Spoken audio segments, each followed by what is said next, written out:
Allergic rhinitis जो है ये एक ऐसे एलर्जिक सिम्टम है जो स्पेसिफिकली नोज़ से रिलेटेड है। नाक हमारा जब एलर्जिक सिम्टम्स प्रोड्यूस करता है, जब एलर्जी की वजह से नाक में दिक्कत होना शुरू होता है तो उसे हम एलर्जिक राइनाइटिस कहते हैं। एलर्जी वैसे कई प्रकार के होते हैं और बॉडी के कई ज़्यादा डिफरेंट टाइप्स ऑफ एलर्जीज़ होते हैं, बट इसमें नोज़ का जब इन्वॉल्वमेंट हो जाता है तो उसे हम स्पेसिफिकली एलर्जिक राइनाइटिस कहते हैं। राइनाइटिस मतलब जब हमारे नोज़ में कहीं ना कहीं कुछ इन्फ्लेमेशन हुआ हो, कहीं ना कहीं नोज़ में कुछ स्वेलिंग आई हो या नोज़ में कोई सिम्टम प्रोड्यूस हो रहा हो। और ये सारे सिम्टम्स जब एलर्जी की वजह से होती हैं, जब एलर्जेंस की वजह से होते हैं, तब हमें स्पेसिफिकली इसको एलर्जिक राइनाइटिस का नाम दे सकते हैं। एलर्जी बेसिकली क्यों होता है और एलर्जी हमेशा किसी स्पेसिफिक में ही क्यों होता है, सबके नहीं होते हैं, ऐसा क्यों है? तो अगर ये देखा जाए तो एलर्जी क्या होता है, हमारा जो बॉडी का इम्यून सिस्टम है, हमारी बॉडी की जो इम्यूनिटी है वो हमारे लिए क्या मदद करता है, वो ये होता है कि जब भी कोई हार्मफुल कोई ऑर्गेनिज्म हो, जब भी कोई हार्मफुल कोई कीटाणु हो, जब भी कोई फॉरेन बॉडी हो बाहर का जो हमारे बॉडी में अंदर एंटर करने की कोशिश कर रहा है, जो हमारी बॉडी में प्रवेश करने की कोशिश कर रहा है, तो बॉडी का जो इम्यून सिस्टम होता है वो उसको रोकने की कोशिश करता है। ये नॉर्मल मैकेनिज्म है, ये बॉडी के लिए हेल्पफुल होता है। बट किसी पेशेंट्स में, किसी लोगों में क्या होता है, ये जो इम्यून सिस्टम है वो ओवरवर्क करता है, वो ज़रूरत से ज़्यादा काम करता है। दैट इज़ बिकॉज वो हाइपर रिएक्टिव रहता है या फिर वो बहुत ज़्यादा सेंसिटिव रहता है। तो जब इम्यून सिस्टम बहुत ज़्यादा हाइपर रिएक्टिव होता है या फिर बहुत ज़्यादा जब वो सेंसिटिव हो जाता है तो फिर वो अपना काम 4 गुना ज़्यादा करता है। तो उस टाइम पे क्या होता है, तो जो नॉर्मल जो ऑर्गेनिजम्स होते हैं या फिर जो नॉर्मल हमारी फ्लोरा रहती है वो उसको भी फॉरेन बॉडी की तरह ट्रीट करता है, वो उसको भी एक आउटसाइडर की तरह ट्रीट करता है या एक हार्मफुल ऑर्गेनिज्म की तरह ट्रीट करता है, जिसे वो कोशिश करता है कि वो बॉडी के अंदर ना जाने दे, वो बॉडी के अंदर उसकी एंट्री ना होने दें। तो इस ओवर रिएक्टिव या हाइपर सेंसिटिव इम्यून सिस्टम की वजह से एलर्जी की शुरुआत होती है और एलर्जी के सिम्टम्स शुरू होते हैं। एलर्जिक राइनाइटिस के अगर हम लक्षण की बात करें तो बहुत कॉमनली नेज़ल एलर्जी की स्पेसिफिकली हम बात करें तो नेज़ल एलर्जी में बहुत कॉमन सिम्टम है स्नीजिंग, छींके आना। पेशेंट का बहुत ज़्यादा कंप्लेंट होता है कि मैम हमें बहुत ज़्यादा छींके आ रही हैं। छींके इतनी आती हैं लगातार, एक बारी में कम से कम 10-12 छींके आती हैं और छींके आके इतनी ज़्यादा हो जाता है कि पेशेंट को छींकों के बाद नॉर्मल बात करने में भी मुश्किल हो जाता है। दूसरा बहुत कॉमन सिम्टम उसके बाद है जो नाक बहने लग पड़ता है, नाक से पानी सा निकलने लग पड़ता है। उसके अलावा आइज़ में बहुत ज़्यादा इचिंग रहती है, नोज़ में भी बहुत ज़्यादा इचिंग सेंसेशन रहती है और जितनी बारी आप नोज़ को इच करने की कोशिश करते हो, नोज़ में खारिश करने की कोशिश करते हैं, उतनी बारी और ज़्यादा स्नीजिंग बढ़ने के चांसेस रहते हैं। इसके अलावा बहुत ज़्यादा एक्सेसिव स्नीजिंग के बाद पेशेंट्स में नेज़ल ब्लॉकेज का भी या फिर नाक बंद होने का भी एहसास ज़्यादा होता है। जब नाक बंद होती है तो ऑब्वियसली सांस लेने में भी दिक्कत शुरू होती है। पेशेंट को ऐसा लगता है जैसे नाक से सांस ठीक तरह से आ नहीं रही है।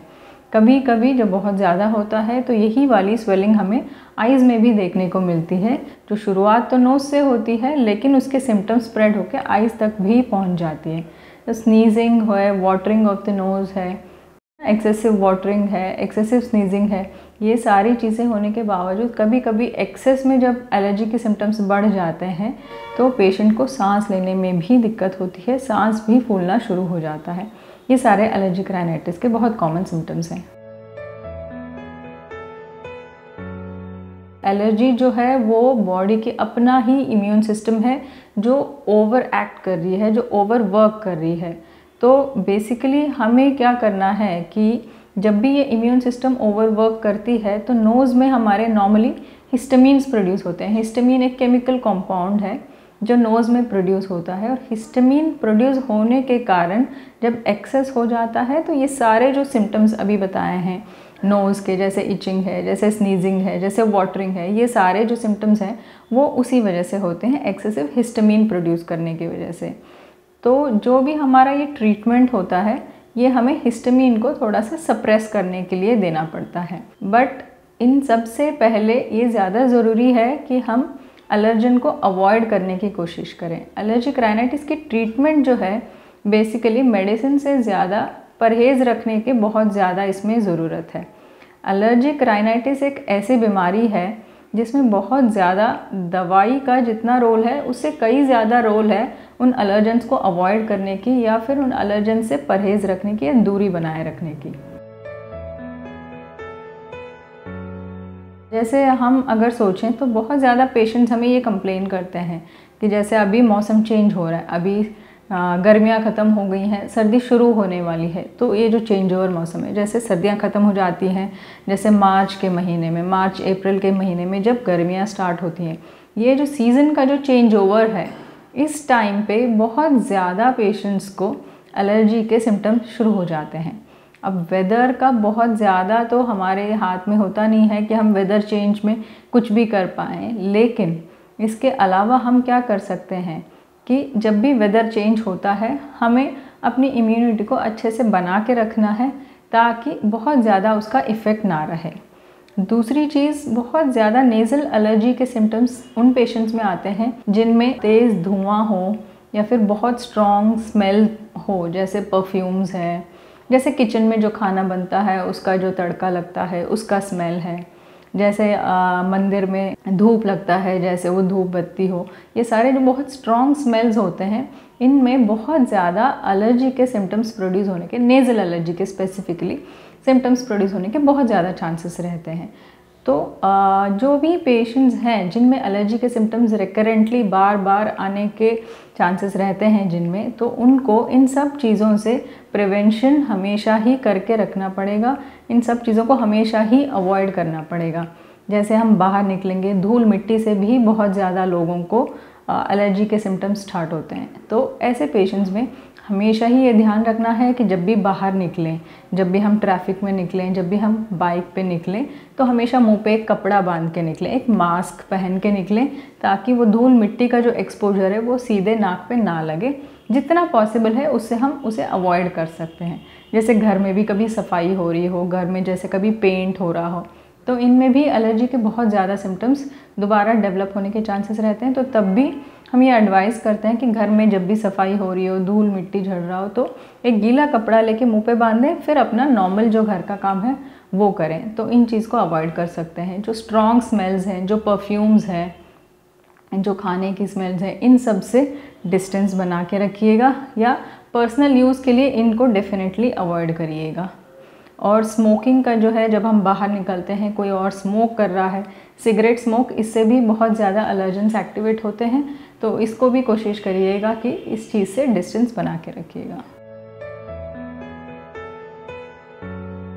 घर में यूजुअली बहुत सारे पेशेंट्स में अगर हम कॉमनली देखें तो बहुत ज़्यादा पेशेंट्स में जो डस्ट है, जो डस्ट माइट्स हैं, डस्ट माइट्स वो होते हैं जो छोटे छोटे से ऑर्गेनिजम्स होते हैं, कीटाणु होते हैं जो डस्ट में रहते हैं। तो यूजुअली अगर हम घर में देखें तो घर में जैसे कर्टन्स लगे रहते हैं, घर में जैसे कारपेट्स रहते हैं, जैसे तकिया रहता है, बेड है, इन सब पे छोटे छोटे डस्ट माइट्स रहने के बहुत ज़्यादा चांसेस रहते हैं। किन्हीं किन्हीं के घर में जैसे जो लोग पेट्स पालते हैं, जिनमें डॉग्स होते हैं, कैट्स होते हैं, जो फर वाले एनिमल्स हैं, उनमें भी बहुत ज़्यादा माइट्स होने के चांसेस रहते हैं। तो ये सारी चीज़ें जो हैं, these are a very common source for allergens. Allergens इन सब में भी होते हैं और ये सारी चीज़ें एलर्जी को और ज़्यादा बढ़ावा देते हैं। तो अगर हम ये डायग्नोसिस पहले कर पाते हैं कि एक पर्टिकुलर पेशेंट, इनको एलर्जी है और इनको एलर्जिक राइनाइटिस हो रही है, सिम्टम्स इनको रिकरेंटली आते हैं, तो ऐसे पेशेंट्स को ध्यान रखना है कि अपने घर में जो बेड्स हैं, जो पिलोज़ हैं, जो कारपेट्स हैं, रग्स हैं, ये सारी चीज़ें रेगुलर बेसिस पे वॉश हो, जो कर्टन्स हैं वो रेगुलर बेसिस पे उनको चेंज हो, जो पेट्स हैं यूजुअली उनका हाइजीन का स्पेसिफिकली ध्यान रखा जाए। ये सारी चीज़ें हम कर सकते हैं जस्ट उन सब चीज़ों में अवॉइड करने के लिए। बाकी जब हम बाहर निकलते हैं तो कवर्ड रखना है अपने आप को, और इन सब चीज़ों के साथ साथ बॉडी की इम्यूनिटी अच्छी रखें, अपने खुद के खान पान पे ध्यान दें। जितना ज़्यादा अच्छे से खाएंगे, अपने बॉडी की इम्यूनिटी हेल्थ अच्छी रखेंगे, उतने ही एलर्जी के सिम्टम्स कम रहेंगे। एलर्जी एज सच जानलेवा या डेंजरस तो नहीं हो सकती है, लेकिन ये है कि एलर्जी हमारी रूटीन लाइफ में बहुत ज़्यादा न्यूसेंस क्रिएट करती है कि इतने ज़्यादा स्नीजिंग के बाद, इतने ज़्यादा नोज़ रनिंग नोज़ और नाक बहने के बाद पेशेंट अपना day to day life activities जो है वो करने के लिए कि बहुत ज़्यादा अपने रूटीन एक्टिविटीज़ नहीं कर पाता है, बिकॉज एक्सेसिव स्नीजिंग जो है तो लगातार छींके और लगातार नाक से पानी बहना, वो अपना रूटीन एक्टिविटी नहीं कर पाता है, उसकी फोकस, उसकी कंसंट्रेशन कम हो जाती है। तो ये अपना routine day to day life में एक न्यूसेंस क्रिएट करता है। पेशेंट बहुत ज़्यादा इरिटेबल हो जाता है क्योंकि हर चीज़ में उसको ब्रेक हो जाता है। उसके अलावा एक्सेस ऑफ एलर्जी होने से क्या होता है, नेज़ल एलर्जी की हम बात करें तो एक्सेस ऑफ नेज़ल एलर्जी अगर अनट्रीटेड हम छोड़ दें काफ़ी टाइम तक तो फिर वो लंग्स में जा सकता है। That is when it is to be dangerous. अगर हम उसका ध्यान रखें कि नेज़ल एलर्जी को नोज़ के लेवल पे ही हम ट्रीट करें तो वो डेफिनेटली जानलेवा नहीं है, लेकिन अगर हम इन सारे सिम्टम्स को, इन सारे कंडीशंस को अनदेखा करें और इसको अनट्रीटेड ऐसे ही छोड़ दें कि चलो ये तो कुछ भी नहीं है, ये तो मौसम बदल रहा है इसीलिए ऐसा हो रहा है, या फिर मुझे ऐसे ही होता है चलो इसके लिए कुछ करने की ज़रूरत नहीं है, तो जब वो अगर लंग्स में चला जाता है तब ये थोड़ा सा डेंजरस प्रूव हो सकता है, क्योंकि लंग में जब हो जाता है फिर ये एस्थमा में कन्वर्ट होता है और एस्थमा काफ़ी और आगे की बीमारियों की जड़ बन जाता है।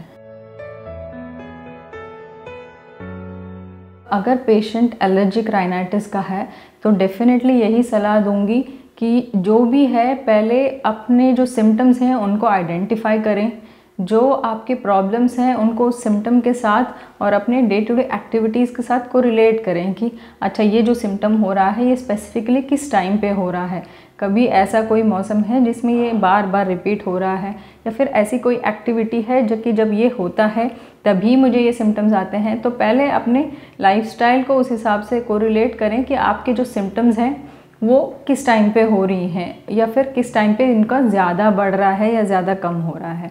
तो जब आपको ये पता लगेगा कि हमें इस मौसम में या फिर इस चीज़ से ज़्यादा मुझे एलर्जी हो रही है या इस चीज़ से हमें दिक्कत ज़्यादा बढ़ती है, तो उस चीज़ को डेफिनेटली आपको अवॉइड करना चाहिए, चाहे जितना भी आप ट्रीटमेंट लें, लेकिन अवॉइडेंस ऑफ एलर्जन जो है वो आपका ट्रीटमेंट का सबसे मेन पार्ट रहेगा और उसका सबसे अहम, सबसे ज़्यादा इम्पॉर्टेंट वैल्यू रहेगा। उसके साथ साथ आपको एक ENT सर्जन को दिखा के, ENT स्पेशलिस्ट को दिखा के अपने डायग्नोसिस बनाना बहुत ज़्यादा ज़रूरी है कि ये एलर्जी जो है ये आपके नोज़ से ही स्पेसिफिक रिलेटेड है। एक बार एलर्जिक राइनाइटिस की डायग्नोसिस हो जाए, आपको एलर्जन का पता लग जाए कि किससे एलर्जी हो रही है, उसका आप अवॉइडेंस करें, तो बाकी ENT स्पेशलिस्ट को जहाँ पे आप दिखाएंगे वो उस हिसाब से आपके कंडीशन के हिसाब से कि कौन सी स्टेज पे है, कितनी ज़्यादा एलर्जन है, उस हिसाब से उसके आगे की उसकी ट्रीटमेंट चलेगी।